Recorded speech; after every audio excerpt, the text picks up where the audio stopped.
Hello， 大家好，欢迎来到我的频道。那今天的话，我们来介绍一下 NS1899 里面的这个Mircontour 里面的另外一个工系子类型，叫这个区域轮廓系。那首先的话，我这边用这个简单的模型来演示一下，介绍一下它里面一些参数的含义。那首先我们先进入到这个加工模块。那然后的话，我们这个点击这里的这个几何体视图选择这个。我们第一步要做的就是设定它的坐标系和安全平面。那我这边已经设置好了。那我们右键插入工序，我们选择这个区域轮廓系，点击确定。那进来以后，我们先创建一把刀具那这把刀具我们选择这个直径是10的球刀。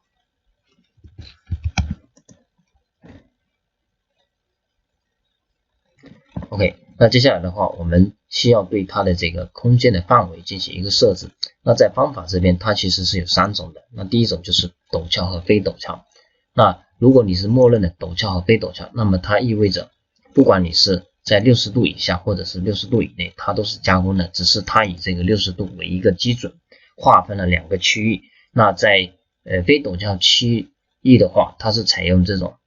非陡峭的切削模式里面的这个参数去加工的。那陡峭的区域的话，那是根据这个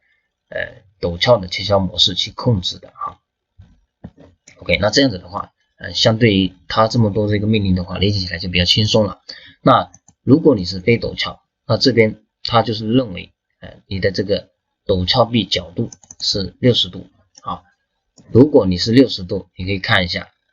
那这边的话，因为你切换成了非陡峭，这边就只有一种这个切削的这个模式了那现在我们来看一下它这种生成的这个刀具路径的情况。那在生成这个刀具路径之前，我们需要把它的这个几何体进行一个设置。那这里的几何体我们默认继承这个 MCS Mir 就可以了那我们这边单独去指定它的这个部件然后再指定它的这个切削的区域。那假设这个区域我们就选这几个区域就是这个表面的这个曲面区域。那接下来我们可以生成 OK， 那这个时候它是把所有的区域都加工了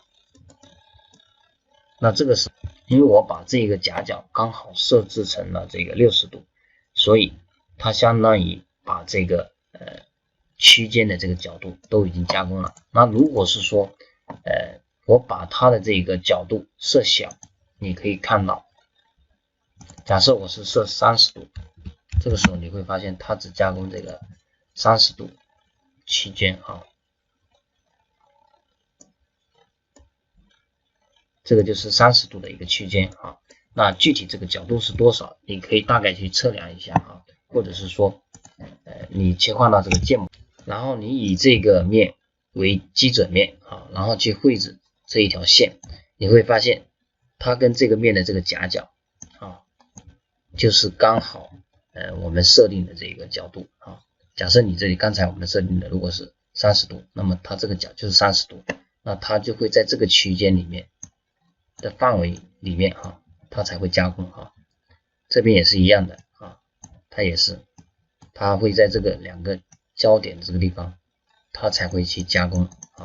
所以它相当于就是我们控制了它的一个加工的范围。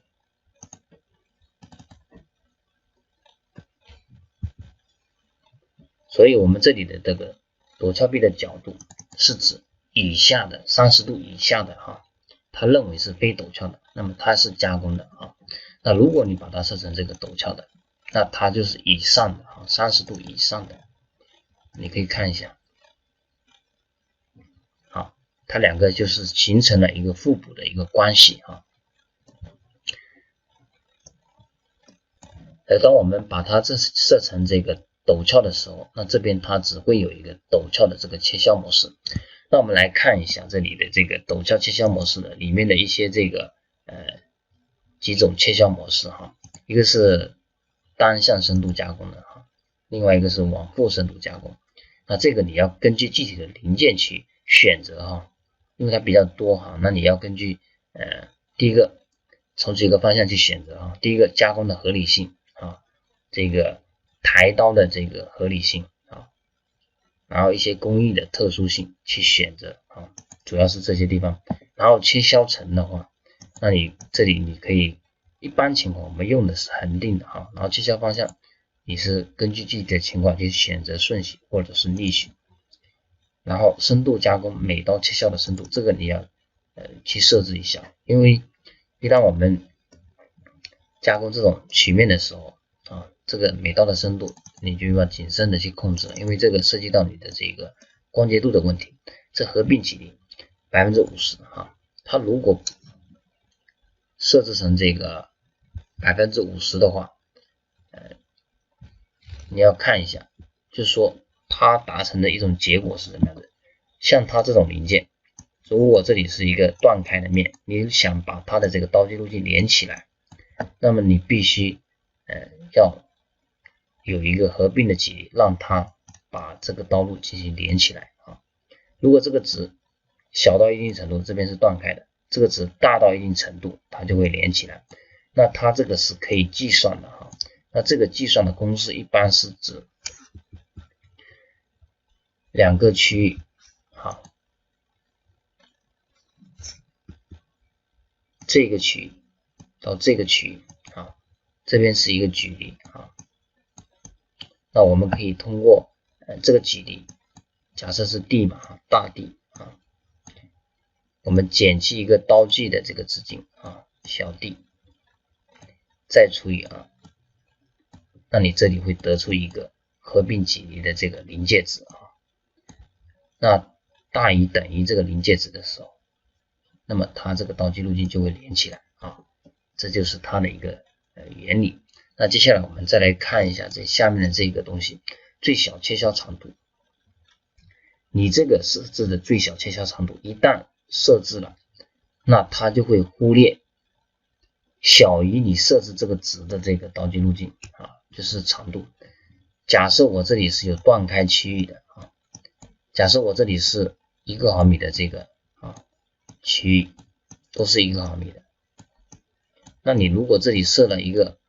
最小切削长度是2毫米，那么这个时候它这些区域都不会加工了哈，因为它已经被这个参数忽略掉了啊。所以你要注意，如果你这里是希望它加工的，那么你这个时候最小切削长度就不能是大于你设置的，大于你的这个部件的这个区间的这个长度啊，这个你要去理解一下。OK， 接下来我们再来看一下这个非陡峭的这个参数啊。那非陡峭的话，它这个里面的这个切削模式相对来说会比较简单哈。那这里的话，你可以看到这个都是我们在平面系里面的一些比较常用的一些这个切削模式。那这个刀路的方向的话，这个就比较简单了啊。你可以看到，如果你是向内的话，它就是说从你的这个部件的外沿啊往外加工到里面啊，这个有图示的，相对于理解起来会比较简单了。那如果你是这个向外的话，那么它就是从中间啊往外洗啊，洗到这个边沿，所以它是这样子的一个向外的方向。那这里的这个顺洗、逆洗自己根据具体的情况去选择哈。然后这里的布具啊，布具的话，我们这里就是控制你的这个刀具的这个间距的啊，所以你这里一般这里是精加工啊，所以这里设置都会比较小啊。那这边还有一个重叠距离哈，一个是重叠期，它这个主要是对于我们这个加工区域哈，因为你这里如果你是陡峭和非陡峭，这里默认原来是60度的，那么它肯定会有一个交接处，知道吧？那交接处的时候，它就会跟这个重叠距离有关系啊。如果你是0的话，它就是不交接的啊，那刀路就不会重叠了啊。那如果你是要交接的话，就是你如果有重叠距离的话，那它会根据你这个刚好在这个交界处会有一个重叠距离啊，这个距离就是这边的一个距离啊。这个重叠距离在我们这个非切削移动里面，它其实更多那边其实也有一个重叠的距离啊，其实它也是一样的啊。那接下来我们再来看一下策略的一个参数。第一个在凸角上延伸啊，这个比较好理解。那它默认这种没有勾选，它是这种沿弧过去的哈。那如果当你勾了以后，这边它的这个凸角这里就是这种状态的哈。那这种状态你要小心一点啊，这种一般情况，如果你要勾的话要谨慎一点，因为这种地方很容易把这个尖角会洗成一个平面啊，放大以后，那在边上延伸的话，这个根据具体的情况去设置啊。如果你默认没有的话，它是这种状况的；如果你有延伸的话，你可以看到它这边就会根据你设定的这个延伸的这个长度，往外的这个生成刀具路径。那接下来就是这个这里有个跨底切延伸啊，这个比较简单了啊。如果它现在默认是勾的，没勾你可以看到它这里就断开了啊。如果你勾起来，它刀具路径就连起来了啊，这边就比较明显了。OK， 然后再看一下，在这个边上滚动刀具，像这个东西的话，你要看你这个边沿的要求啊。如果你允许滚动，你可以勾；如果不允许，那这个东西你就不要勾了，因为一旦滚动的话，这个交界处这个边沿这里肯定是会被洗成 R 角的啊。那接下来这里有一些倾斜的一些参数啊，这个参数的话，一般情况是不设置的啊。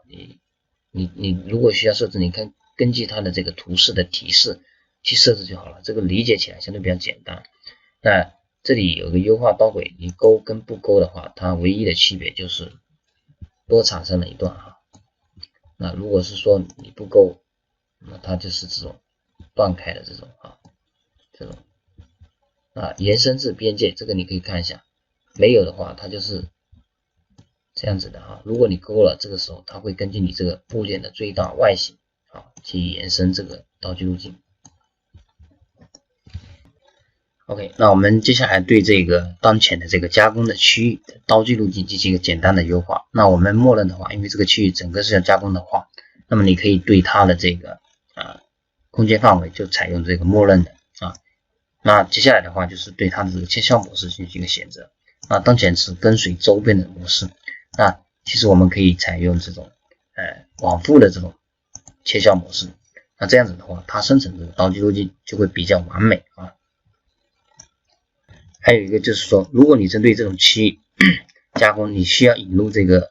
角度的话，你可以在这个切削角这边给它指定一个45度或者是一个30度的一个角度，这样子的话，你整个加工的这个刀具的一个纹相就会更加的好看啊。OK， 那我们今天的内容就先介绍到这边，感谢大家的收看。如果喜欢我的视频，欢迎点击视频右下方的订阅按钮，拜拜。